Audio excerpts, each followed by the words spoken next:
Attention passengers, welcome to the Force Theme Podcast. I'm your host Nolan. This is my co-host Dejuan. Welcome to today's train of thoughts. So, bruh, I saw Odyssey yesterday. As a matter of fact, I've seen two movies back to back. I saw Spider-Man on Sunday. Gotta go see that joint too. Probably go see that tomorrow. The Odyssey yesterday. Spider-Man, right? Seats were great. Screen was, something was going on with it. And it was pissing me off, bruh. I sit down in the seat and I'm like, am I bugging?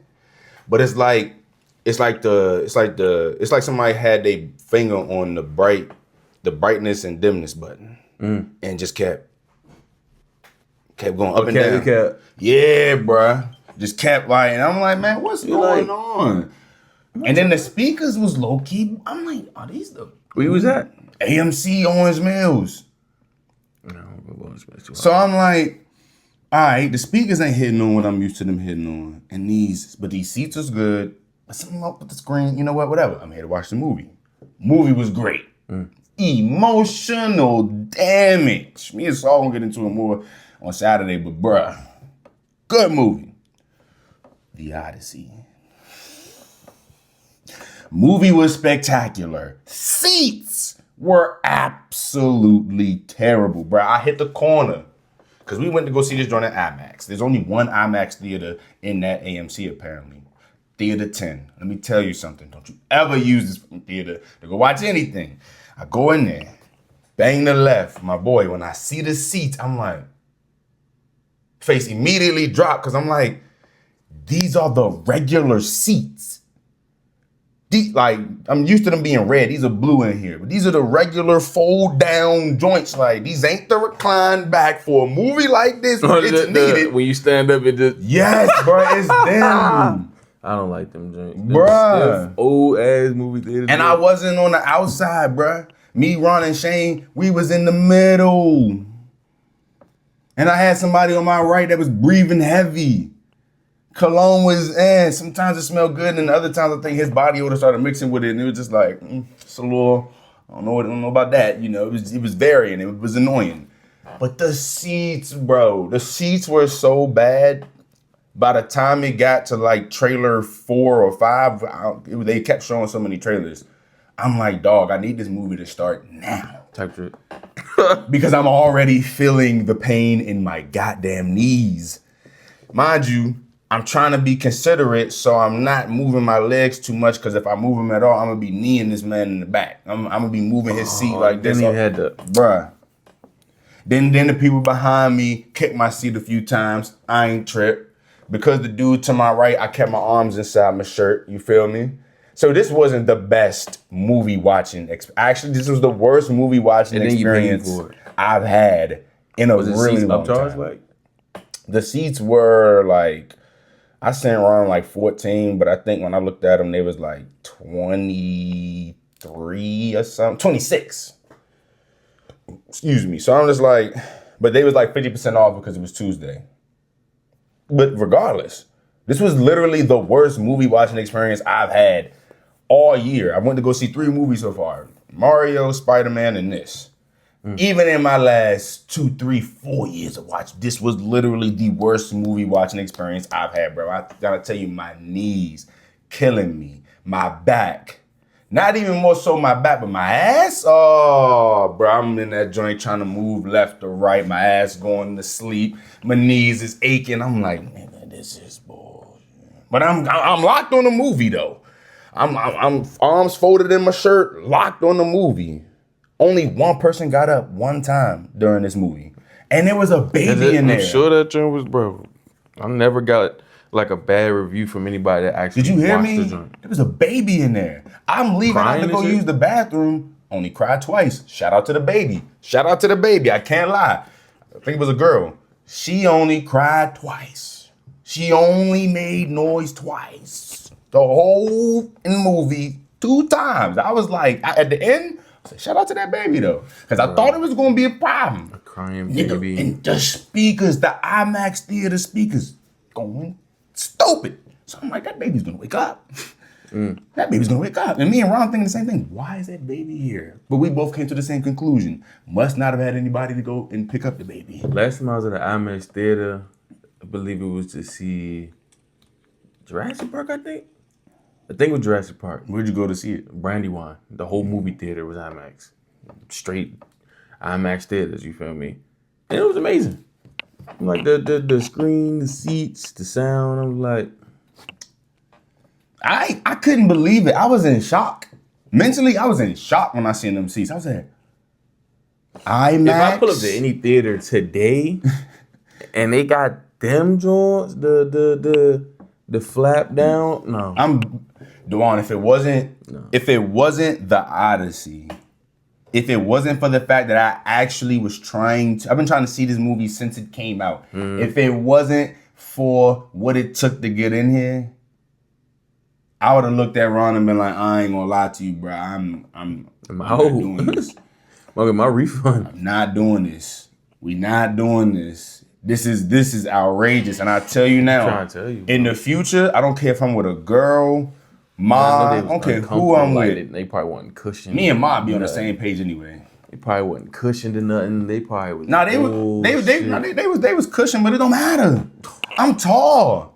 So you gotta think I'm sitting in the same position basically the whole time. I'm getting minimal movement from my feet to give my knees any type of relief. You know how many times I wanted to dead ass just stand up? You gotta think though, every movie theater was like that. And every single movie theater was like that at one point in time. Yeah, but until they started upgrading. You usually was never watching a movie for that long. You feel me? That's the other thing. The movie was 2 hours and 50. That's the first time I've watched a movie in theaters for that long. 2 hours and 52 minutes. Remember we went to the movies to see Batman, Dark Knight. We went to the movie theaters to see the first Transformers.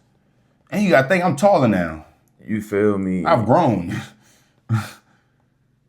At the time, I was still growing. But we talking about time frame of movies, you feel me? Like, I know Dark Knight had to be probably one of the longest ones we went to go see.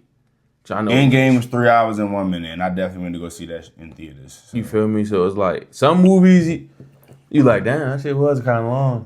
I ain't gonna lie though, bro. Like, I can't tell you the last time I was that uncomfortable in the movie theater, bro. Like, honestly. First off, I'm so used to the new seats, but I'm just like... Nah, it was never this. Was it always this bad to sit in these seats? Yes, bro. Because Jesus. You just as an adult, you're experiencing it differently. Me and Ma would definitely be on the same page. We'll look at them seats and we spinning up out of here. What? Then it sucked because they ain't had no... Some of them didn't have the audacity to allow the drink to go up. When it's too small, like I'm sitting here, it's like nobody's sitting right next to me. Why can't I just pull the little armrest up? Yeah. You feel me? And it's just sitting there. If I was sitting on the end and could stick at least one leg out, you feel me, or turn my body to an angle. That's when the end seat was the best because you prop out a little bit. Good. And then or the seats that's like out front in the when you first walk in, them seats that be sitting right there when you got hella walk space. So you can just lean back a little bit, just uncomfortable, just slouch in the chair. Just that front, I love that front. With a wheelchair, I love that front, boy. That give you all the walk space you need. I love that front. You ain't gotta go slide and any seats behind them bars and shit. I used to love sitting in them seats. Prop the feet straight up. Before I move on, so at the Spider-Man movie and at this movie, there were two different exits. You feel me? Like there was two different styles of us leaving. So at Spider-Man, you feel me? I'm sitting on the end. So I'm like, after this end credit scene, I'm not getting stopped by nothing. I'm getting down these steps and I'm getting out of there because I need to pee. But I seen one dude all the way at the bottom at probably the second or third row up before you get to the bottom. I'm like, he probably gonna get in my way on my way out. Fuck yeah. So boom. As soon as the movie's over, beeline it down the steps. He tried to come out. Shay said, excuse me. Had to stall him out. Keep him in the little pocket. Get around. Go to the bathroom. The Odyssey? No. This is traffic. This is long line. First off, we in the middle, so we gotta, you feel me? We gotta wait for y'all to get out.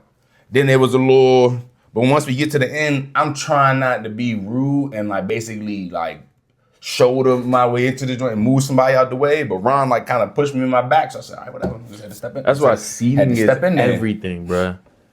You feel me? Because America, she don't like sitting in the middle too often. She like them end seats. Yeah. You feel me? Like she like that. I'm in full agreement now. You feel me? She like that end. I'm like, at first I wasn't, so compliant with it. But now it's like I understand. When that joint over, we could just yes, bro. Yes, especially if you're at the bottom, you right there. Yeah, easy. That sitting at the top, dead middle. I want to be in the middle of the screen. Yeah, no, trash. Big enough, you gonna see all of it. Trash. I swear to God, it makes the trash seats are directly in front of the screen. Yeah, I don't know how you do it. I've done it before though. I'm talking about dead center. No, I want dead front, far right. I was 3 seats from the end.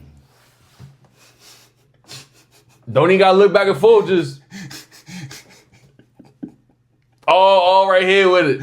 Nah, terrible movie watching experience. Terrible movie watching. I forgot what movie it was though, because it was full, it was packed. It was no round. You feel me? And it was like a little bullshit date night. So. Boy. Group. It wasn't even a date night. It was just me, my man, and 2 other girls. 2 men. It wasn't a date though. Oh.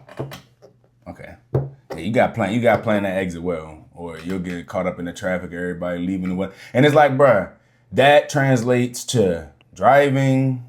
That translates just that planning out your entrance and your exit.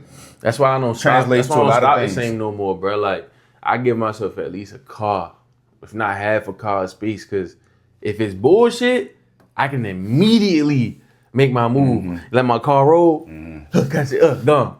Rather than being all close and then you like, I wish he gotta go so I can go, and it's like you stop too close in the first place. Give yourself space. To you do feel all me? That. If I got like that right there, I get jump out. But if you right here, it's like now you entering this shit. Now you ran out of space.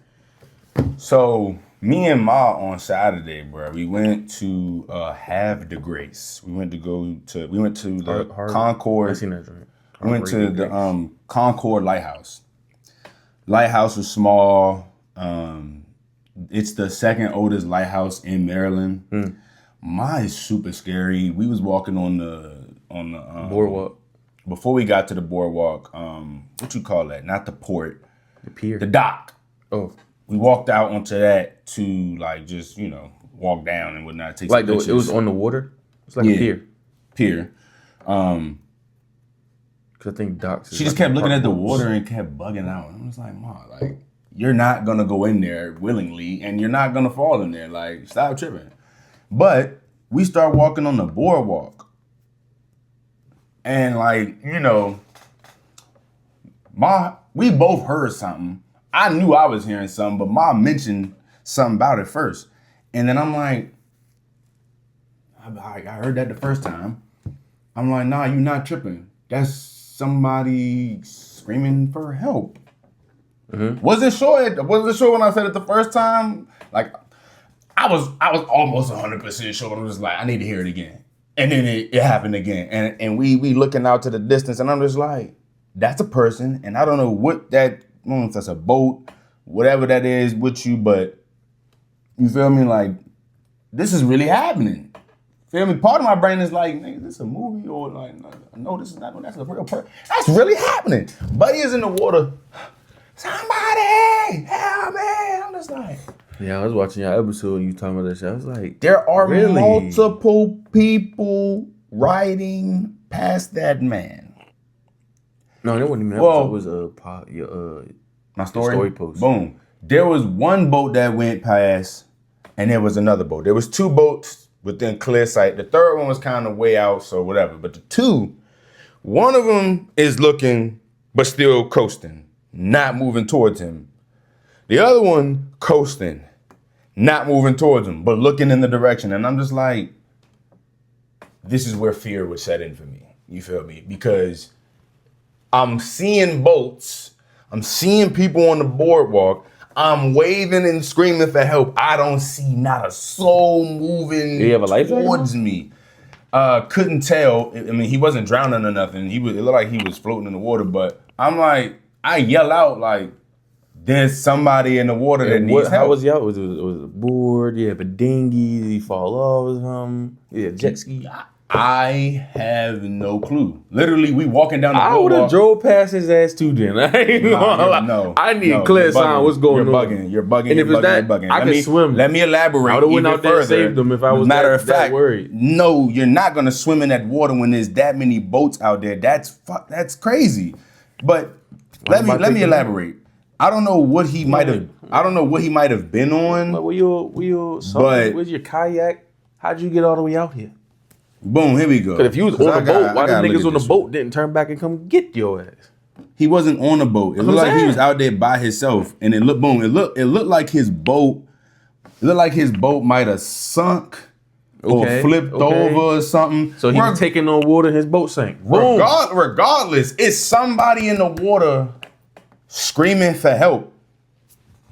They not a threat in any means, especially when you on a boat. What do you mean? How do I know? You wouldn't be screaming out for help if you was going to be a threat to somebody and there's a whole boat right next to you flipped over. Like, that doesn't make any sense. Survival, in my opinion, if I'm a person on the boat and I see somebody in the water, I'm going to go help them. Because bare minimum, you can't just climb up on the boat if I think, oh, he's going to do something to me. I'm concerned. Mm-hmm. You feel me? I could easily push you back in the water and pull off. You're done if it's one of them situations. Sound good. But for one of them people on the water on the boat to yell back to me, he'll be all right. Nah, family, that's crazy. How do you know he'll be all right? He's literally, Ain't nobody, no. One of the dudes on the other boat that was out there went to go help him. Cause he clearly needed help. Now how all of that transpired afterwards, I don't know, cause we kept walking, but we seen him. Dude was helping him. I think he might have got him into the boat, took him to a spot. It was look like a little bit of back and forth with the dude that went to go help him as far as like getting him out the water and maybe going back to get his boat or whatever the case may be. But I'm like, I promise you, this just like, for me, just kind of made me feel like I'm saving myself. I don't even think I would even think to ask all these people around me to try to help me.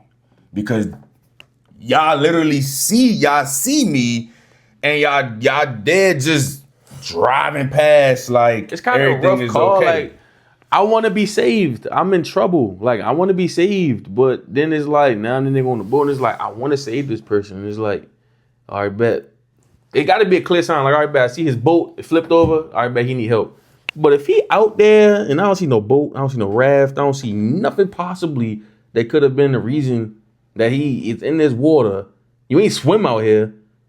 You get what I'm saying? Like, why are you out here in the middle of the water? And if you was on a boat, why the people that was on the boat with you didn't come get you? So the option is to leave a person with nothing. I never said that. I was about to ask a question. First off, I'm still talking. Go ahead.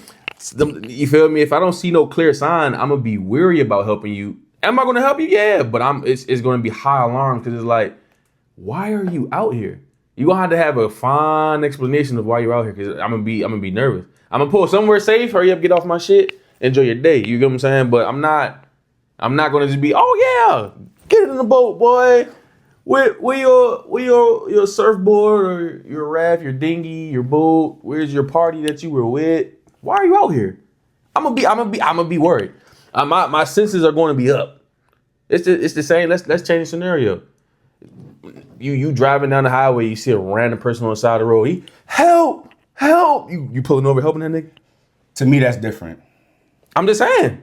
Help is help. If I'm on the side of the road, I will want somebody to pull over to help me. Like, bro, help me. Nah, there are known situations where people have slimed people out using tactics like that on the road. In the water. Okay. So what I was going to ask you was, are you asking these questions while he's still in the water, or are you going to get him on the boat and have these questions? I'm going to ask these questions on the way to drop his ass off somewhere. But I'm going to be asking these questions in processing. I'm not asking you nothing. What happened, man? Why are you out here like this by yourself? What the fuck? I'm asking questions. I'm not, oh yeah, you okay? You all right? You're a I'm asking random questions. You're a random person, yes, but you're a random person in the water. I'm asking questions. As a human, I'm gonna have curiosities that I'll need to ask be you answered. questions once I get your ass on this. Like you said, In processing. once I get your ass on this boat, I'll ask you, are you As okay? And all as this you're other shit. getting helped into the boat, there are gonna be questions firing off. What happened? I'm gonna need answers. As you feel me? You quiet and shit. You just. All right, you got your breath. What happened? You still ain't talking and shit, and just be. You feel me? I'm gonna need. Hey man, my boat. I took on water. I hit a rock. I got too close to the shore. I clipped the rock. It's a hole in my boat, or it's a hole in my dinghy. I ended up in the water. If he has a life vest on, even more. Now I'm gonna be all right. Bet boom. He fell off or something happened. Let's get him out the joint. But if you out there just wading water perfectly fine and you need help, it's like, why ain't just swim to one of these nearest fucking pieces of land? I'm gonna just be curious. It's just that my human nature is just gonna be, why? I'm not saying none of those are not reasonable questions. Not saying I'm not gonna help in the them, moment. But, it was just very alarming to Hell see yeah, how for sure. willing people were to just like coast past this person like something ain't off with this situation here. Like, and what it kind of taught me in the moment was, again, as I said in the beginning, I'm saving myself. I'm not trusting you other people to save me because y'all are just heartless. It's straight up heartless. Like, again, do I have questions? Yeah, I do. But in totality, I want you off my boat. Cause whatever you might be into, it's none of my business to begin with. Are all of your extremities intact? Can you walk? Can you do you need to get to a hospital? No, you can get back on land and go about your business. Cool. I'm not asking no more detailed questions after that. Cause at the end of the day, you're just an innocent bystander to me that needed some help. I got you out the water onto the boat, gave you some first aid, send you on your way. I don't want no other details about why you was out here. I don't want nobody else coming back to ask me nothing about whatever's going on here. But to that road point, I've always asked myself like 50, not even 50-50, more like 10-90. Like, might I help somebody stranded on the side of the road? Maybe, but there's much more evidence of people pulling a move on you in situations like that on the road. You feel me? In the water, you feel me? In a situation like that, I'm feeling less. Like my guard won't be as high in a situation like that. Cause to me, you're not as much of a threat, especially when you're a single civvy just floating in the water, bro. Like, or just helplessly in the water screaming for help. Could you be a threat? Could you be a danger? Hell yeah. And would I at least keep something close to deal with you if I need to, keep you in my eyesight? Hell yeah. But like, bruh, I'm just wondering, like, what does that person think as you are seeing this, as these people are just kind of ignoring your calls for help? Like, and then that one dude, he'll be all right. I'm just like, wow. I mean, he could be thinking the same thing like you said. It's none of my business. Some people take, courtesy and to an extent. You feel me? Like, not helping that dude. Feel me? And that's none of my business. This moment helped me come up with this question. If you were in a life or death situation, would you trust that people would help you, or would you just focus on saving yourself? It's a broad, like, that's a hard question. It's all dependent for real. Life or death situation. Like, if I'm drowning in the pool, yeah, I expect the lifeguard to come jump in and grab me. If I'm in a car accident, yes, I expect somebody to jump out and come. You feel me? Mm-hmm. I've never seen a car accident where somebody never ran over there. Are you okay? And I've never seen a car accident where niggas just driving past. Only people that's driving the past trying to get the fuck out of the way are the people that was almost in it and trying to literally get the fuck out of the way. Other than that, it's people pulling up to the accident, stopping, jumping out, assisting and shit.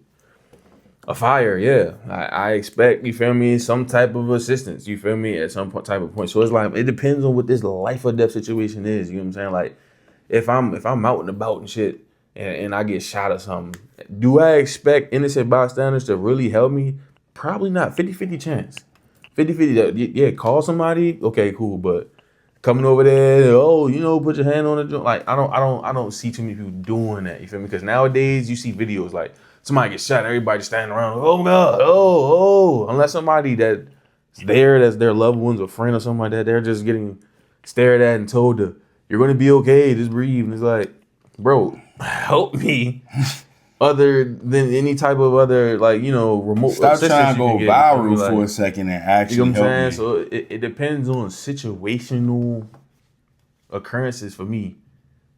Because like you can get, there are times you can get assistance, and there are times that you might not. You can have witnesses, but probably not assistance. So I don't know. I would focus on saving myself with the thought.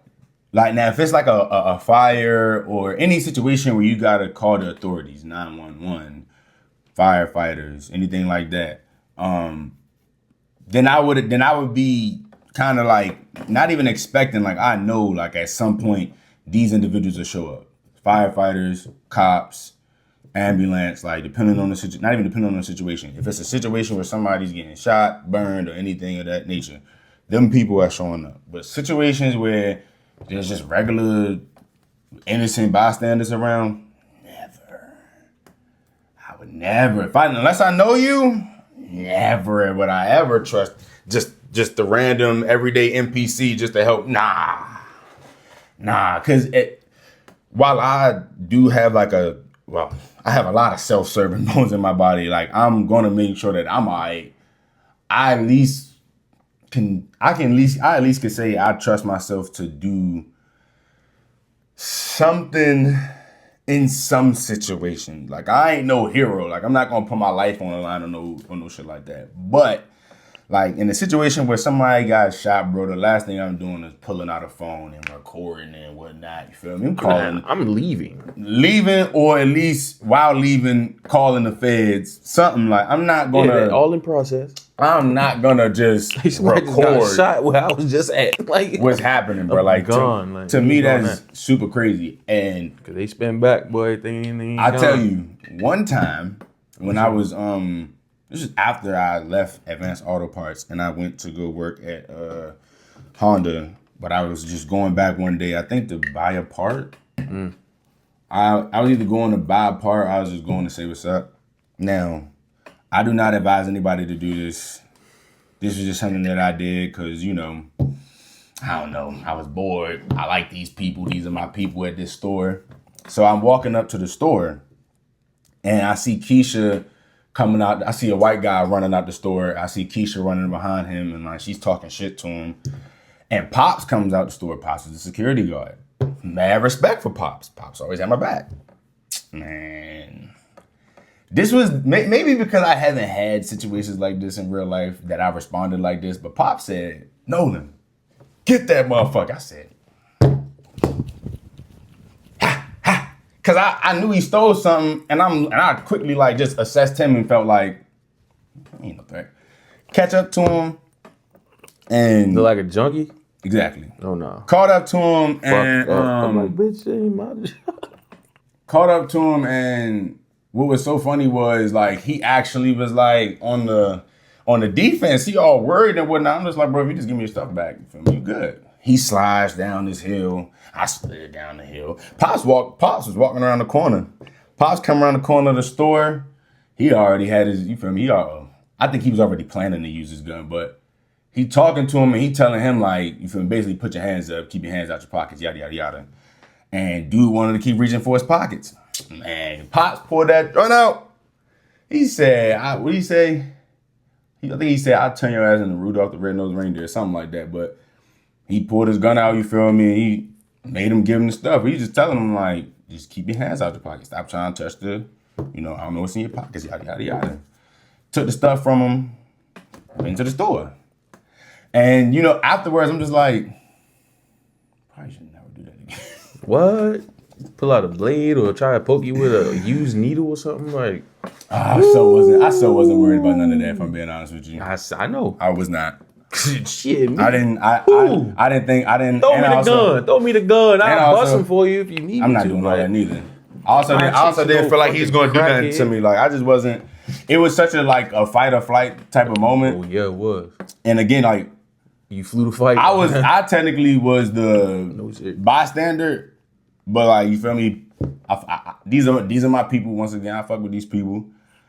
Pops, kind of hit me with the sick 'em. I just was like, I really don't be having moments like this. And it's not like I'm going to beat up some kid or rob a nigga or something. Like, nah, you stole from the store. I used to work here. Hey, make my night interesting. Why not? If you try to attack me, it's just gonna go bad for you. And the little hill we was next to, I had to kick him down the hill. But Pops, I would say, trusted me in that moment to deal with the situation. And I trusted myself to deal with the situation, you feel me? And I definitely felt like if it was to go left, I could still deal with the situation. Point being, I would always focus on saving myself before trusting that other people would do something. Like if I was Pops, I wouldn't have looked at whoever, like if the roles were reversed, I wouldn't have looked at Pops and said, get him.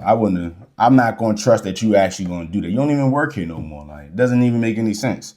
But boy, that was an interesting night. Had fun. And also kind of gave me a sneak peek into what it would be like if I was a police officer. And it's just like, I would never want to do this. Chasing people down, bruh. A person possibly has a gun. Like, this person ain't have nothing, but a person possibly has a gun or has a gun and you know it, and you gotta chase them, and they can easily just turn around and get the busting at you? Oh, boy. Oh, boy. That's why I never chose that life, boy. So I never chose that. Like, any type of police work, being outside in the streets, nah. Because it's one thing to be chasing somebody down to help, you feel me? To be chasing somebody down, to do something to them, or to be running away because somebody's chasing you down. Nah, boy. Not the life of me, boy. Not the life of me. And it's crazy because although Buddy was a junkie, it's like, who knows what you doing this for? Like, you probably just trying to, get by. You probably trying to get your vice, whatever the case may be. Man, he's going to go sell that joint for a hit. Oh, that's what I said. Probably just trying to satisfy your vice. But it's just sometimes just the lack of humanity really be just making me raise an eyebrow. Like, you feel me? Although Buddy was a junkie, I just was like, bro, just give me the stuff back. I don't care what you wanted it for. Just get the stuff back. You feel me? In that moment when I seen Buddy in the water, I'm just like, damn, like, ain't nobody gonna help him. You feel me? I just gonna watch the man, like in certain moments in life, seeing things on social media and stuff like that, I really sometimes question like the humanity in some people. Like, man, like you, okay, right. Like some things I can avert my eyes to and go on about my business and and other things is like, nah, I could do something about this in some shape, form, or fashion. Donate, speak on, whatever the case may be, but just. Whatever. He'll be all right. Like, boy, save yourself. It's not surprising though. I ain't gonna lie. It's a lot of nasty for self type people walking around on an everyday basis. Like, I work in the airport. I see it all the time. You feel me? I work with a lot of them. You feel me? Like, they'll see people that need assistance. Pulling something heavy, picking up something heavy. Somebody probably need help with moving something. Or something needs to be done, and instead of doing it, they'll try to walk away or, face another direction. So they basically act like they ain't never noticed it. You see it all the time, bro. Supposed to be a team. Like, you feel me? It's like, you probably the first one that seen it, and instead of doing something, you just, decided not to. And what's crazy? The first place where I seen that not be the case is the shop. At my job, bro. When things go left, actually, that's probably my favorite thing about working in the shop is when something happens and it requires hands. Boy, what? You see 1, 2, 3, 4. Initiative. You start seeing people coming out the woodwork to help. And it's like, bro. Power Rangers. Like, it's initiative there, but it's not enough. You know what I mean? Like, everybody should have initiative, bro. You see a bag that fell off somebody's cart, and it's like, sitting in the middle of the road. Why wait and bag him in the road and call somebody go grab that joint, put it in the nearest cart. You feel me? Call the sweeper, let them come take the bag where it's supposed to go. Like, Because Is if that I you see just sitting that, there, you just watching it. I'm thinking about all of the possible things that can go wrong with that. Yeah, Just bro. sitting Plenty there. of times, bro, we've had people like drop the joints, the suitcase bust open and stuff all over the place, or a truck or a tug runs it over, and now it's sliding under the vehicle, just getting grinded down. Now the clothes is getting like ripped and torn apart, shredded all over the ramp, and it's like somebody saw that and left it. Now look at it. Yeah. And I always think like, well, I'd be on a plane. I wouldn't want that to be my belongings. What? I'd be blown knowing I got some of my best shit that I own in there. Yeah. Yeah. So it's like you kind of think about it. You'll look at it like, man, fuck that. Man. Somebody will do it. You be like, fuck. Well, do it because it's like, You jump straight what up. happens if nobody does it? You feel me? And it's like I wouldn't want to be that person on the receiving end. That's you feel me? Like I always think like, man, feel me? I don't get this damn bad. That's how I am with keeping the tire room clean, bro. Like they always making a mess in the tire room, bro. And I get it. You feel me? When you go in there to do tires, you trying to get them tires done and get out of there, bro. I think tires is probably one of the least favorite things to do in the shop, bro. But leaving tires in the tire room, leaving weights on the floor, leaving the rubber from inside the tire all on the floor, leaving the weights on the floor, letting the trash can get filled up to the absolute tippity top, still stacking shit on top of it. It's like, I got to a point where I'm like, I'm tired of talking to y'all about this. I'm gonna just clean the room when I feel like it. Don't nobody else in this joint keep his room clean, so I'm gonna clean up when I find the time to clean up. That's literally how some workplaces rotate. If you don't have somebody that comes in and clean up after your sloppy employees, then you have one, maybe depending on how big your workplace is, you have one or two employees that take the initiative to clean up. You feel me? They're gonna keep this area clean. They're gonna make sure this is neat. They're gonna make sure all the knee pads and because people with PPE at the job, they do not take care of the stuff that literally comes out of our profit sharing, bro. Gloves, rain gear like the jacket, the pants, like I said, gloves, earmuffs, knee pads, bro. Be all over the ramp. Everybody like nobody come to work or go to their lock and be having their stuff too much, but they'll go to a gate, find some.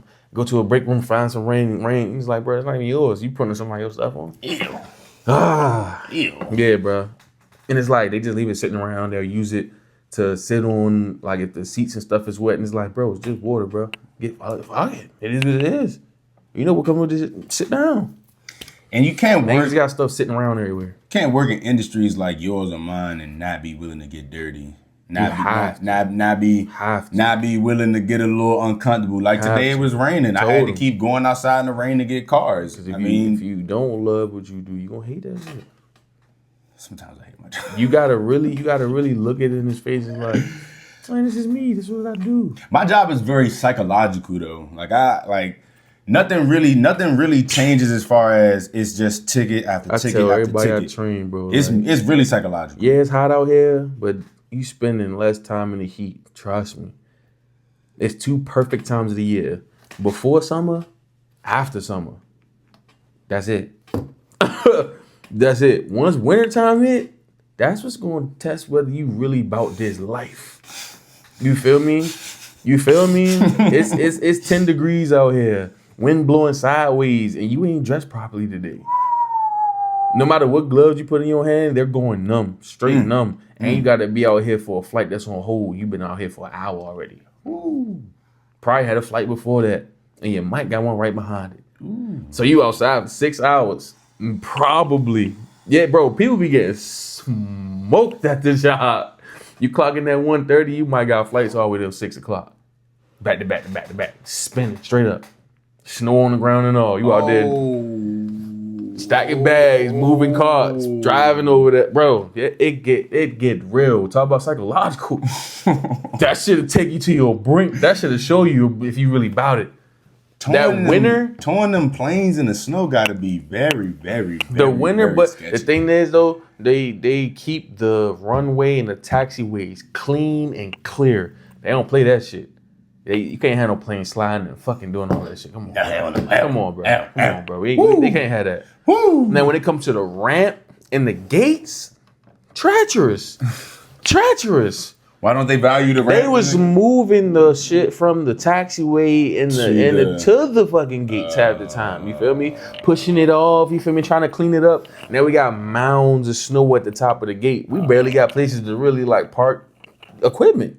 We run out of space. It's snow, equipment, planes, bro. Like, bro, boy. One time, bro, it was nothing to do, and they said they just wanted people to go outside and break up the ice because they had all the mounds, bro, because of the sun, melted it down, made it big piles of ice. They wanted people to go outside and break down ice piles, causing hazards. Big blocks of ice all over the place now because you had them go out there and break up the big pieces. I understand that's going to help it melt faster, but now it's a hazard. Bruh. Don't you hate when the higher-ups make decisions that affect you? The wintertime is the worst when it comes to working at the airport. You out there butt naked. There's no walls. There's no like the airport. Yeah, it's a building, but there's no buildings out there. When you out there on the plane, it's you in that plane. The wind is blowing harder under the plane, the ground, the plane. That's a vent. So if the wind blowing, it's blowing under that plane. Boy, it's blowing under the plane. You see that plane on the ground, yeah. Once you see the plane bouncing. The shocks, oh my God. Yeah, once you see that plane bouncing side to side like that, the wind cutting. The wind cutting. I don't like it. I'm talking about even hot water won't bring you back. Boy, you be sitting there trying to bring your hands back. Hands aching. You grabbing bags, bruh. Hands hurting, numb. I'm like, bro, yeah, nah. And then they wet. Then they wet because snow melting and it's still cold as hell. Bro, nah. I can't even lie. It'll take you there, bro. There really is no worst time of the year in the shop because we're always inside the shop. The worst part is going outside to get the car. AC. Oh, all right. As long as we keep the doors closed, we good. Okay. But we keep the doors open up a lot, especially on that backside because the front doors are automatic, but these backside doors are manual. I got a hot take. Probably even an unpopular opinion. Summer is the worst season in my book today. I agree. Reasoning? Let's get the positives of everything else. In my first place, autumn. All around perfect weather. Barely rains. Usually not even storms like as in tornadoes and stuff like that. Flash floods. Nothing really goes down in autumn like that. That little bit of time when you got 70-degree weather, 60-degree weather. Perfect. I swear. That's the golden point of the year, bro. And I always look forward to it. Football back. Thanksgiving coming up.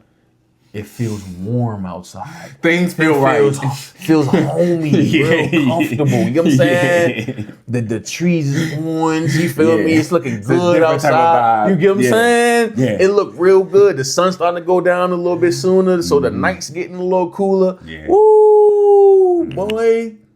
Right behind it, I would closely put spring. Feel me?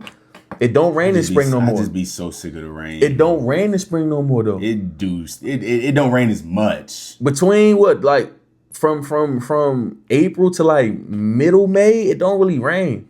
June to like mid-August, we got flash floods, torrential downpour, tornado watch.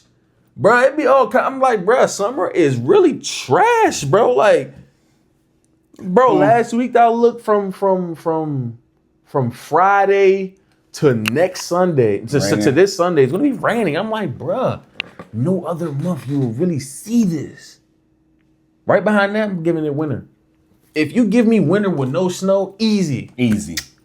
Fly through that. Easy. As long as I'm not outside, I'm Gucci. Yeah, it's easy to stay warm. Easy. Yeah. You feel me? Dead fucking last we're doing summer, bruh. Dead fucking last. Yes, you get the vacation. Every other season you don't need AC. What are the positives about summer? I ain't gonna hold you. I'm about to try to start bringing some off, but it's like you can vacation in any other season. Vacationing sucks in the summer. First off, I work in the airport. It's the worst fucking time to vacation. Worst fucking time possible. Everybody's trying to do it. Yep. Storms are causing delays and cancellations. Yep. Everybody trying to do it. That's another thing. Kids and everybody. High traffic. I say kids out of school. Kids, babies, like it's too much going on in the summertime. Too much. You know what I'm saying? The summer is a no-fly zone, The bro. summer doesn't control foot traffic very well. It really don't. It causes everybody, outside, Yeah. warm weather, woo. You feel me? You get your day started now. Torrential downpour got your flight delayed 4 hours. Me personally, I don't like flying in inclement weather, especially when it looks crazy outside. A little light rain, all right, bad, cool, because once we take off, we'll be above whatever is going on. That. But when it's already coming down out there, you can't even really see too far. Catch me at the crib, cuz we're going to cancel this one. We canceling this one. I don't care, we canceling this one. Oh, nah, because Bro. I've never been on a plane or in the airport. Summer's dead last, bro. Seeing stuff like that. Summer's dead last. And it be some storms, bro. You go upstairs, people just, oh man, it's like, why? So you're mad because your plane's not taking off up in that. The clouds are clapping ass up there, and you want to take off and fly into it. What are we talking about here? You really can't even get your shit off dressing You're not wise. scared, my nigga? Like, what are you doing? You really can't even get your shit off dressing wise neither in the summer. Like You really can't. you bro, do a lot of lackadaisical. so much perspiration. What's the So word? sweaty, bro. Minimal. You do a lot of minimal shit in the summer because it's hot. Man, what? Could you, bro? Back in the day, I used to throw on some fresh shoes, some jeans, and a nice shirt, and go outside and be trying to rip and run around. You gotta learn that. You gotta learn that lesson young. Soaking wet. Jeans are not the way to go if you about to be outside. Soaking Woo! wet. Talking about them 98-degree days. Once you start hearing cicadas in the trees, it's hot. It's hot. That rattling sound, it's hot. It's hot. You know what I'm talking about. Once you start seeing the wave, the heat wave, the long. once you start seeing that down the road, oh boy. Like, oh yeah. I'm tired, Grandpa. It's too late. Summer sucks, bro. Yeah. Summer's literally probably for grinding, bro. Everybody say winter now. Winter literally is the time to travel and stuff, bro. It's the less traffic. Everybody's pretty much at work or trying to beat. Yeah, at work because holidays coming up. If you plan your holidays, if you plan your traveling around holidays, you gotta do it like before November because everybody trying to get to it to prepare for Christmas. You know, it's probably an ideal travel month, October. Yeah. October is probably like best deals you probably gonna find and whatnot because ain't no who's really traveling in October. Yeah, 'cause I gotta talk to you about something too. You know, me, Ty, and J-Rod. I think D-Dog said he gonna tag along, but we all flying down to Atlanta for the Ravens and Falcons game, October 11th. I'm trying to go to that. You feel me? We gonna fly out Thursday and come back like Monday or Tuesday, something like that. Do you still listen to the radio? Like regular? Not regularly, but like sometimes. Like a regular? Yeah, like regular radio, like 95.5? Yeah. Yeah, it depends. So because I be on the phone with Ayana in the morning sometimes, I've actually I be listening to the radio through the phone and whatnot. So I've been listening to the radio. I was listening to the radio today and yesterday. There was I think I was on 92.3 today. So 92Q. There was a question that they was asking, but I didn't catch like all of it. So I think I got the most of it. I think I got the gist of it. If you had a 20-year-old child that got into trouble a lot and he got locked up, would you bail him out or No. would you let him sit? He's gonna sit like a motherfucker. Especially if it's repeated. Like, all right, bet it was a mistake. You feel me? You didn't listen. You feel me? And it was just you happened to be in something, and this is just a lesson. All right, bet I'm still gonna let you sit, but it ain't gonna be for more than like a couple hours. You feel me? Like, same as me. You feel me? Doing some mischievous shit with people I probably shouldn't have been with, got arrested, was in a holding cell for like 4 hours. Shit felt like an eternity, boy. I was ready. That shit changed my life. That shit gave me a glimpse of jail. They took my shoestrings, all that. I'm like, you think I'm gonna kill myself, bro, over this? I'm like, man, come on, bro. So what do you do if your girl is like, I want my son out right now? Like, what if she's pushing for that? It depends, bro, because then that's the point where we gonna have to have like a real live conversation as two adults, and like, all right, bet, like they said, all right, bet was like vehicular manslaughter or first degree murder or B&E. You feel me? Multiple, because like you can go to jail, but you won't go to too long. But if it's like multiple occurrences, you feel me? And then it's like, how did we just raise you? Why are you getting into this, bro? I'm not even doing this, bro. You feel me? Your mother got a good career. I'm working a great career. What are you doing? Why are you trying to be a gangster? Why are you trying to be a gangster? So if you're trying to go hard and you feel me, be something that you're not, go chill around them for a little bit. I ain't even gonna lie to you. If Go I was see about that life. I would be so sick Go to be see around, you walking through them doors. Go be around some regular thugs. This guy with the serious face, glasses or no glasses, the sun going no. The sun Go going sit with the real thugs and find out what thug life is really about. Just you want to be, you feel me, thugged out. We live in the suburbs, young nigga. Like, what you doing? You go to a good school. What you doing, bro? What you doing? What are you doing? Nah, your level of disappointment, it probably wouldn't be a moment for me to be laughing, but nah, dog, that it'll kill me because it's like. So would I let him sit? Yeah. What? Yeah, I'm gonna go visit him and all that. I'll probably like, I bet if he get arrested on Friday, I'm gonna go visit him Saturday. And if you and your girl stand on opposite sides. So, what if she wants to bail him out and she's willing to put up the bread to bail him out? She go do that. If she expect me to do that, it's gonna have to be within grounds. It gotta be something, like I said, it gotta be something early on. If it's a repeat, if you don't see what's going on, hey. Wipe my hands with that shit, bro. Oh, nah, dog, I couldn't do it. I can't say I couldn't do it. Because like you, it depends on like I said, parameters. You feel me? And then if it's on Friday, you can't get him out anyway. He can't get out till Monday to see the judge. I'm gonna be happy as shit. Fuck yeah, let his ass roast. Feed that what nigga, if something happened to him while he's feed that nigga some bullshit over the weekend. You feel me? What if something happened to him I while hope a nigga named Tyrone try to get familiar with him. He need to see what the fuck happens when you end up in there. Yo, and then that's just jail, not prison. Prison is a step level. You feel me? Yeah. You at saying right now. You feel me? Then you go prison, and then you got penitentiary. Lord. Bro, do you know what it means to find a honey bun on your bunk bed, bro?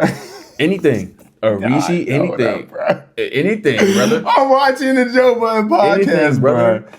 Oh my God, this is an episode from I think like a week ago, episode 950, bro. And these niggas ended up holding nigga pocket. Bro, Joe started talking about that shit, nigga, and I was like, excuse me? Bro said, if you eat that honey bun, bro said, you gonna come back. Like, yo, I need that honey bun back. I ate it, it's gone. I'm gonna need that. Nigga just talking about something, you gonna go in there and get that. I was like, oh no. Oh nah, bro. As soon as he said it, I was Anything, just bro. like, Because remember the dude Hawk I used to chill with? Yeah. So he used to use Reese cups. I said, He said they eat that Reese cup. They found out. I was like, yo, you a wild. That was a wild character. I was He like, admitted to you that he took niggas' manhood. He was in there for almost 30 No, that was a big man. Lord. Scary.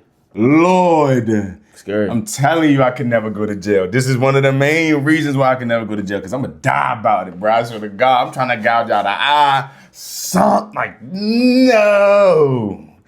The dickler strikes again. I'll never look at honey buns or Reese cups the same, bro. I ain't gonna hold you. I'll never be able to look at them the same. And if I ever house like, I would ask for one, but I'm sick of it. It's silly, man. Yo, even if I had a girl, if I came home and I found a honey bun in the bed, I'd be like, whoa. What's this? What you trying to get into, man? Like, I think I'm supposed to be the one putting the honey bun in the bed for you. That's when they ask you to hold their pocket. Once they pull that pocket out, they make you hold that pocket. Yeah, Nah, bruh. it's over with. That's what I'm saying. I don't know if I could let my child sit. I don't care what they did. If I know my child well enough, as long as you ain't kill nobody, as long as you ain't hurt nobody. If you rob something, if you destroy something, give me my child. Just because you go to jail don't mean you in there with like a bunkie and shit like that. It don't matter. I was in a holding cell by myself, bro. It took just 3 to 4 hours to change my mind and to really put my life into perspective. Like, never the fuck again. I said, imagine doing And this if I do, longer. you need to make sure you don't get caught. In a different place. Cause hell, no. That's always been my thing. Whatever I'm doing, I'm not getting caught. No, We're gonna think about this thoroughly before we do it. boy. I think that's though, like, I can't do this. And I'm like, people really be doing 10, 15, rest of their life doing this. Bro, I could, that's all I could think about, bro. It's like, it's people doing this like for weeks, months, years, bro. Like, even with them, because was one day we was talking about like, how long could you really like do jail? It was like, what's your max? I'm like, he's like, what's your max without like, dealing with anything? I'm like, I said, give me 90 days. oh, you crazy. I said 30 in my head. I went 30 off top. Damn, you think you could do 3 months? Because some fines you go to jail for 90 days or you get a fine up to $1,000 or both. That's skipping jury duty. 90 days in prison, $1,000 fine or both. Bro, 5 days in the hospital in a little psych ward. That was now look, I was given way better food than I'll ever be given in jail. Change you. 90 days, nigga. That shit gonna change you. 90. And think about how I'm exaggerating 90 days. And 3 hours changed my life. And niggas be talking about something, I could do 4 hours People on do me. I 10 could and do get 4 out, years don't on my even change, head. bro. I could do 5 years on my head. Excuse me. You could give away a whole section of your life like that? People comfortable with jail? I don't know. But you gotta think about it.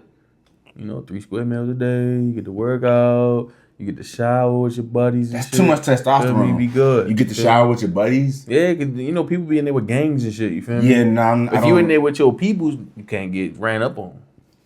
Okay. You feel me? That's what I'm saying. You feel me? If you with your posse or your gang and shit, everybody shower at one time, nobody getting ran up on and assaulted. Nobody's being changed in real time. Like, you know what I'm saying? Yeah. You feel me?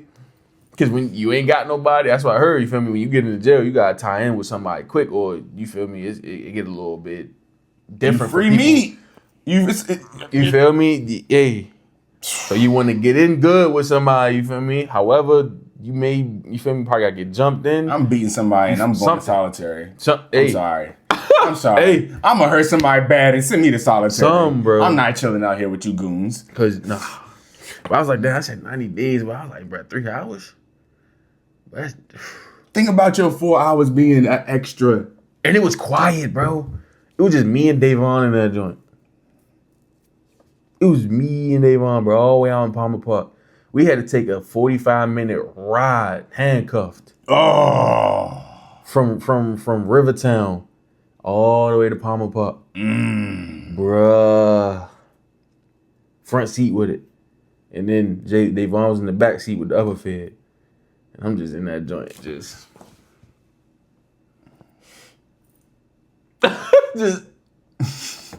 Feeling stupid as hell. yeah, but then nah, cause they ain't catch me with shit. Did I steal? Fuck yeah. Did they find anything I stole? No. So technically I didn't get caught, but I got caught up. Yeah. You feel me? Yeah. The idea is to make it away clean. You feel me? With no hands yes, on me. I got arrested. You feel me? They may have seen me taking shit, but I didn't get caught with anything. You feel me? So it was more so just being with him is why I'm here. Cool with me. Makes the ass whooping. Stay on the straight and narrow, kids. You do not want to go to Makes jail. the ass whooping later or the talking to later just a little bit different. And you know why I want to get him out? Last thing, I need to know what happened in detail. I need to know if this was you made a That's mistake. why I said I'm gonna go visit him on the weekend. I need to know if this was a poor planning, poor execution, or was this you took the wrong person with you? All right, peep, scene. Boom, just sat down.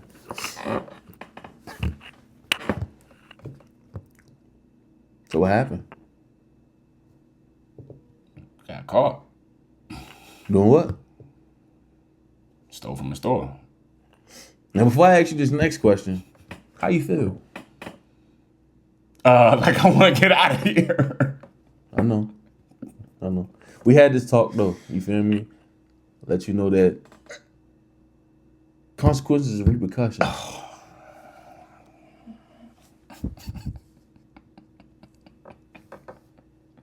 There's consequences and repercussions to every action. Consequences and repercussions, nigga. I want to get the hell out of here and go home. Go ahead, take them back. Oh! Raise your voice at me behind bars? Nah. I can't get my hands on you? Man, take him back to the cell. Nah. He need more time. He ain't rehabilitated Bruh. Because that's the thing, like I would be angry if I'm really looking at dad in the face and he really talking about some, yeah, nah, you gonna have to sit this one out. What? That's what I'm saying. Like if it depends. Like if it's like some adolescent, you feel me, little devious thing you probably got caught doing and needed this type of treatment. All right, bad, cool. You feel me? This should be enough for you. That's what I'm saying. So let's Did get he you hurt out of there. somebody? You feel me? As long as he ain't hurt nobody, we good. But I could get you out of there if with a it's a clear conscience. reoccurring thing, we got roast like a Cornish hen. I'm all for discipline, so I definitely believe that if there was an instance where, nah, you've been doing this that's my mustache. You've been doing this a lot. Yeah, nah, you clearly our conversations, me trying to discipline you, none of it is working. You need another level. You need to go find out what it's like to sit around people who really want to do the things that you are doing, but they do it for fun. They do it for passion. You just doing it just to do it. You think you look cool and whatnot. Like, nah, not at all. Hey, like I said, you got two routes, Hey, two different decisions. and on one episode, I let y'all know what route I chose. Civilian. Dude tried to give me the cell phone in the 8th grade or be a runner for him. Nah. Like, I always knew the streets is not for me. I might, go into a store and, but I ain't selling drugs, robbing niggas, shooting at people. You feel me? Planning out how we gonna slide and run down and this and that. Did he hurt my mother? Did he hurt you? Did he what did he do? I'm not just, I could never subscribe to that lifestyle. It's all, you gotta be outside in the heat. You gotta be outside in any weather. You gotta listen to other niggas. Niggas that probably don't got no real credentials, but these street credentials. Nah. Honestly, bro, having a certain level of education, like, you can't have a certain level of education to do that. For real. Like, a lot of the block boys and trappers and stuff like that, you don't really get too much of a knowledgeable conversation from them. Some of them. And that's the disappointing part. A lot of them, you feel me? Like, you feel me? I know some, you feel me? Like Tay, you feel me? He pretty smart. Just do dumb shit sometimes, you feel me? But it's some that literally just Can't get out their own way. feel That's me? the life Just, they know. Like, It's the life they chose. they got like some type of block where they can't go too much further. Did you pick a state for capital connections? Yeah, I got Georgia. I chose Vermont. I ain't gonna hold you. One of the, this just hit my mind just now. One of the reasons why I chose Vermont is because there's a book called Verity. This book was set in Vermont. Really good book. Do you know the capital of Vermont? I think I know the capital of Georgia. 5, 4. Gusenberg. Montpelier. Something. Spelled Montpelier. Montpelier. The way I remember it is got Montpelier out here? Mont and then Pelier. Because I think like we got a Montpelier out here. that word used to always trip me up when we first learned it in the 4th grade. Out of all state capitals, it is the least populated with around 8,000 residents. Vermont was the first state to prohibit adult slavery in its constitution in 1777. Now, I'm about to ask you a question that you may or may not get right. Do states have their own constitution, or is there just one federal constitution?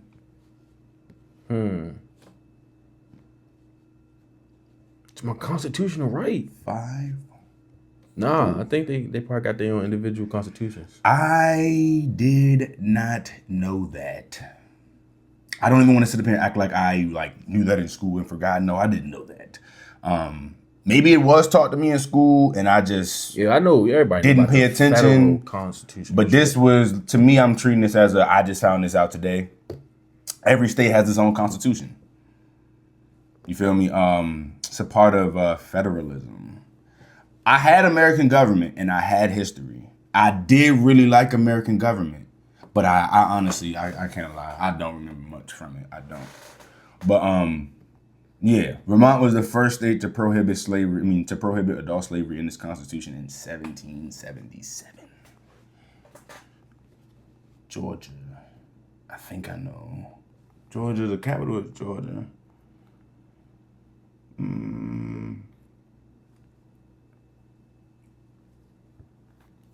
Barely. What's the capital of Georgia? No, it's not Decatur. Damn. What's the capital of Georgia? Atlanta.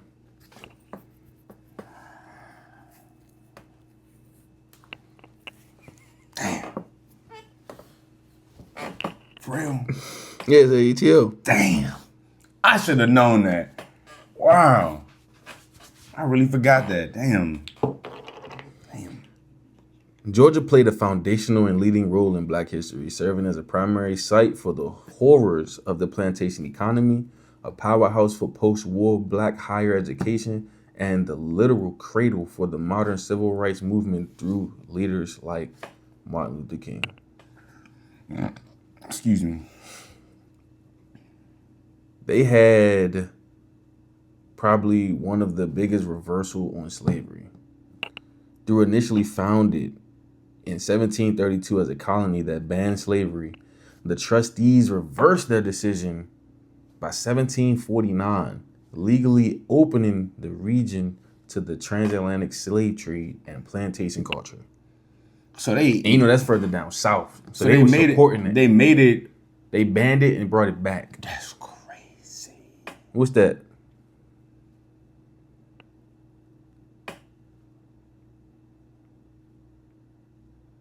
$16, 17 years later? What was the original number? 32 to 49. Yeah, 17. That's 7. Damn. Wait a minute. So they gave. Damn. So what was that? For them 17 years, niggas was free? And then you just threw them back into slavery? They were segregated, though. So it was probably like a lot of separation. I'm not going to lie. I'm pretty sure I spoke on this on another episode, but being a Black person and learning about all of this, like the way it affects how I kind of view all people, but specifically white people. It's like this is what I be talking about. This is why I was speaking to the humanity earlier. Like you get to know you meet a white person, you speak to him, you get to know him, and for me, it's like this is just a person. You feel me? Like we cool, whatever. But then when you know the history, when I tell you, I don't be wanting to feel like it, but I always keep in my mind at any point in time, you could flip that. You could flip that switch. Easy. You might be flip switch right now. You might not even know that you got that capability. My bad. You might not even know that you got that capability to turn that on. Mm-hmm. And now you on that shit. You using your white privilege to your advantage. I would hate to be to really befriend a white person and really feel like we friends, and we end up in a situation, and you turn it on, like, bro. When I tell you, like, I wouldn't be shocked on some. I can't believe you did this. I would be pissed at myself for believing in you, like for trying to be a better human being in today's time and not actually, you feel me, keep some of these stereotypical things, keep some of these really deep rooted things going. Like, hey, just like I'm a person, you a person. I'm not gonna sit up here and assume the worst of you just because you're white. But because of history and because of repeated events, I cannot help but. It's only one story that really turned me off from all that shit too. Hey. It was the Emmett Till story, bro. Yeah. It stuck with me my whole life. Yeah. And especially with the pictures and shit. I'm like, Yeah, they really yeah. did that little boy that dirty, bro, over a whistle. Yeah. Or wink. And she lied. Mm-hmm. And she lied. And she admitted it too.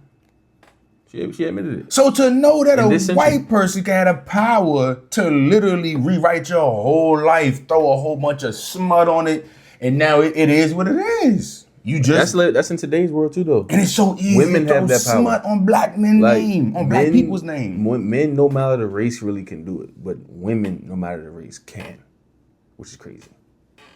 You gotta think they was oppressed for so long. I feel like it's just one big. It's just a power shift. Like the men held the power for a long time, prominently white men, and then as things start to loosen up, things get more free. That power start to swing. Now that power starts to lie. Gays got the power. The women got the power. Not to say that other people don't got the power, but their voices, their strength in their communities, boy. The coalition. Don't play.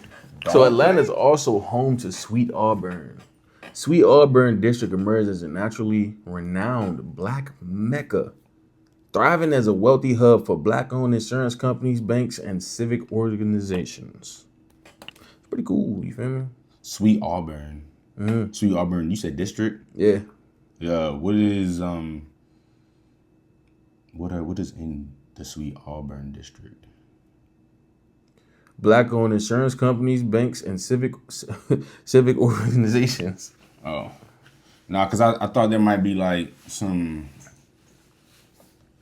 It's basically like a hub for black people to do their business and make something of themselves. Sweet Auburn, Atlanta. Atlanta is also the epicenter of the civil rights movement. Of course, you know that. Local mass protests, pivotal localized campaigns such as the Albany Movement in 1961 and the student-led Atlanta sit-ins in 1960 mobilized thousands of everyday citizens to challenge white supremacy and jail segregation laws. So basically, they was fighting for equality. You feel me? Like, why are y'all doing this so much, like extra grief? Like, bro, give us some slack. We ain't even doing nothing. First off, why the fuck y'all don't like it so much? We did nothing to y'all. There's a documentary that I watched a couple years ago called "Exterminate All the Brutes," and yeah, the whole time I'm watching it made me ask that same question, like, "What's up?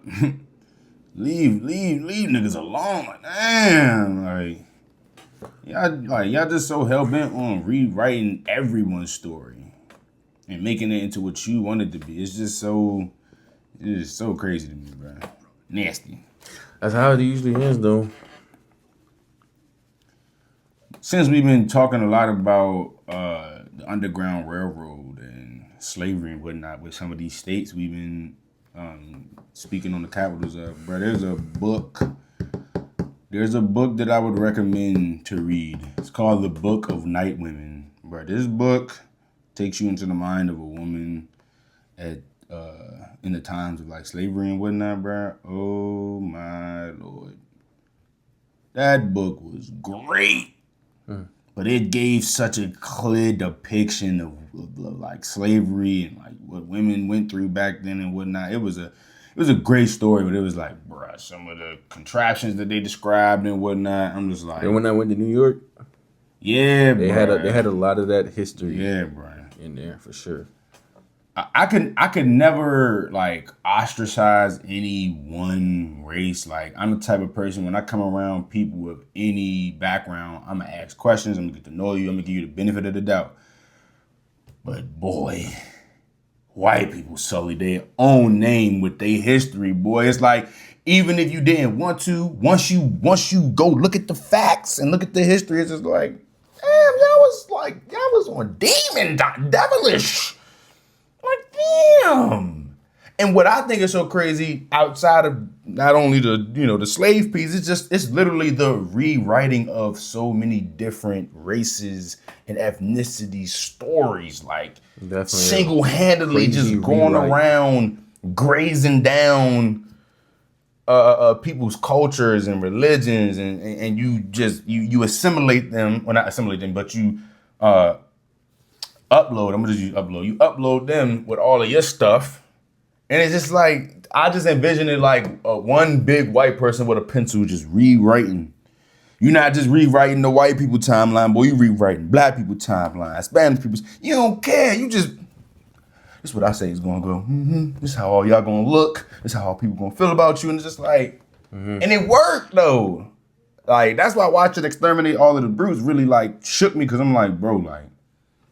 We really living in somebody. We really living in somebody else's reality, somebody else's creation. Like I've been said a collection of people. It's like you gotta think a lot of the things that we read and came up on was made by somebody, and some of those things have been around for so long that these things could have originated from a time where nobody else had a say so, but this select party. You feel me? We really don't have the truth on a lot of stuff, bro. Been firmly aware of that. Bruh, like, been firmly aware because of that. it still shakes me sometimes because like, it's like Area 91 learned about that. That's what kind of told me. So we got otherworldly things going on and you're hiding it.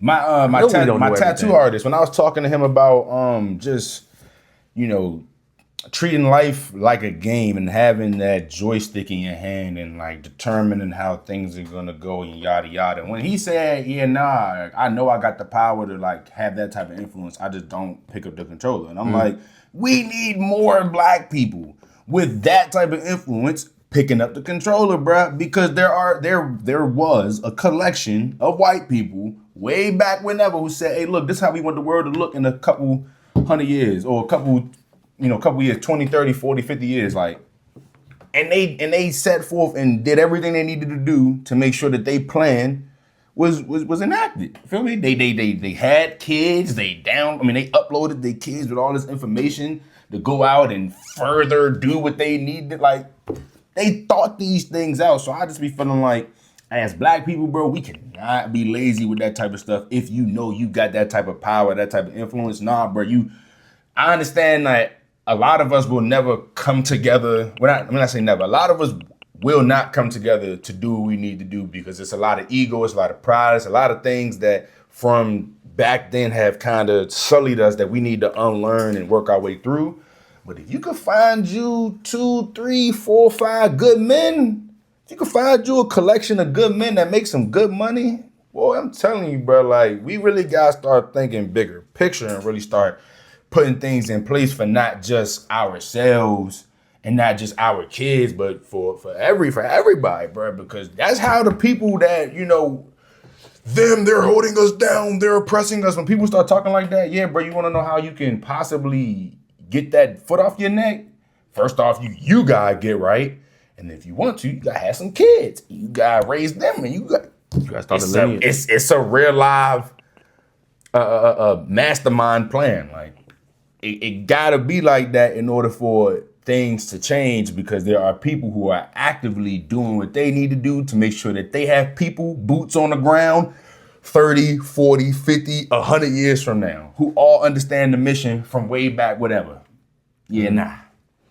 So this is the end of the line. Attention all passengers. Before we get out of here. Oh, word of the week. Got me a word of the week. I almost forget about that every time. It's cool. I wanted to choose my own word for word of the week this week. We got propedeutic. Okay, hold on. Say it again. Propedeutic. PROPA.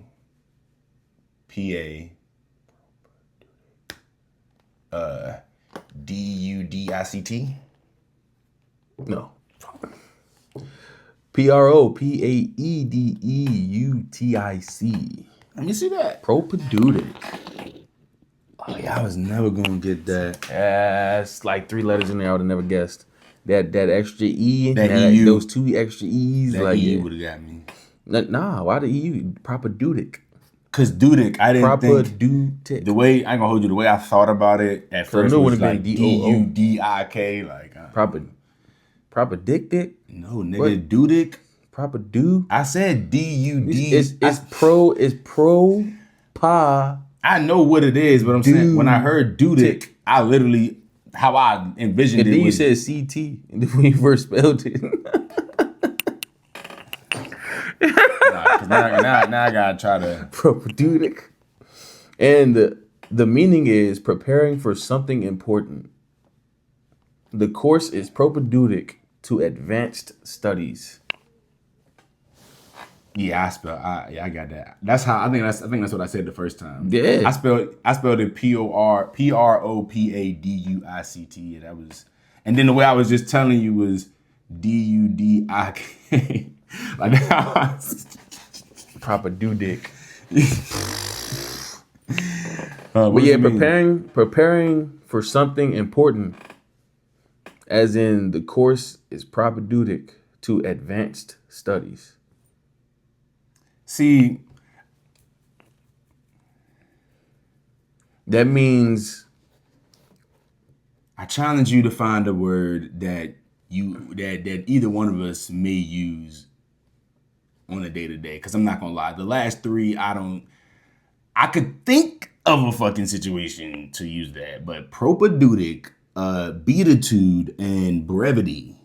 Brevity was probably one that I'm like, all right, I might see myself using that in the pot. I might cook up with that, but usually I might not use it in conversation. I might use it in writing. I might, Yes. you feel me? I might use it in typing. You feel me? we don't talk about that. But that is another place where vocabulary comes in handy. Like when you try, cause sometimes when you type in, Demontre gonna hit my phone the other day like, birthday coming up, you sliding?